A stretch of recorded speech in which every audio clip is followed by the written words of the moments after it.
국회와 정부, 국민이 함께 만드는 헌법을 목표로 개헌 시기와 방식, 절차를 검토하겠습니다. 여야 정당, 정부와도 협의하고 국민 여론도 수렴하겠습니다. 여건은 좋습니다. 감사원의 국회 이관 등 대통령의 개헌 의지가 확고하고 정당들도 지난 대선에서 모두 개헌을 약속했습니다. 국회의장은 지난 수개월간 자문위원회를 운영하며 언제든 개헌 논의가 시작되면 뒷받침할 준비를 해왔습니다.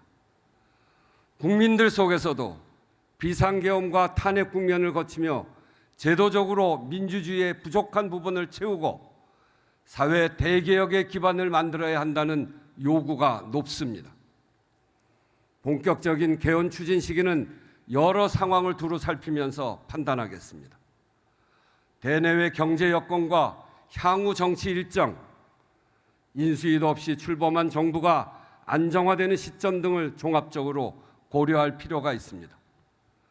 현재로서는 정부 구성이 완료되고 시급한 민생과 개혁 과제가 가닥을 잡아가는 시기가 바람직합니다. 당면 현안을 어느 정도는 매듭지어 가면서 다음 단계로 넘어가야 동력을 유지할 수 있을 것이기 때문입니다. 올 하반기에는 국회 헌법 개정 특위를 구성할 수 있을 것으로 봅니다. 국민투표법 개정, 국민이 개헌 방향과 내용에 참여할 방안 마련, 헌법 개정안 성안, 이 세 가지가 필요합니다. 헌법의 물꼬를 트는 것이 가장 중요한 만큼 헌법 개정안은 우선 합의 가능한 것까지만 담는다는 목표를 분명히 할 필요가 있습니다. 민주주의를 제도적으로 더 튼튼히 만드는 것부터 시작하는 것도 좋겠습니다. 이번 12.3 비상계엄을 거치며 제도의 빈틈을 메워야 한다는 국민적 공감대가 높아졌습니다. 어떤 정권인가에 따라 헌법과 민주주의가 존중되거나 훼손당하는 불안정성을 해소해야 합니다. 합의의 수준도 비교적 높습니다.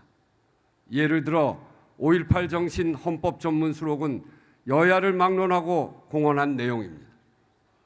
국민의 기본권을 제한하는 비상계엄의 선포와 해제 절차에 민주적 통제 장치를 둬야 한다는 요구도 광범위합니다.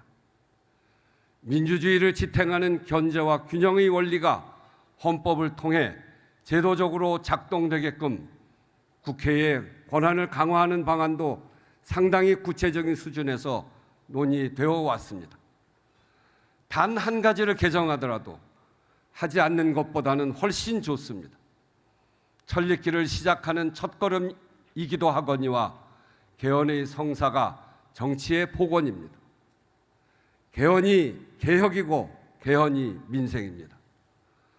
개헌을 통해서 지속적이고 안정적인 개혁과 민생의 제도적 기반을 만들어 갑시다. 헌정 회장님도 말씀하셨습니다만 제헌절을 공휴일로 재지정하는 일도 서두르자고 제안합니다. 대한민국의 초석인 헌법 공포를 기념하는 역사적 의미가 큰 날임에도 불구하고 5대 국경일 중 제헌절만 유일하게 공휴일이 아닙니다. 헌법의 중요성과 상징성에 걸맞게 위상을 바로 세워야 합니다. 여야를 막론하고 여러 건의 법안이 발의되어 있습니다. 국민 10명 중 8명이 찬성할 정도로 공감대도 넓습니다. 제헌절을 헌법의 가치와 정신, 헌정사의 교훈을 되새기며 온 국민이 함께하는 헌법 축제의 날로 만들어 갑시다.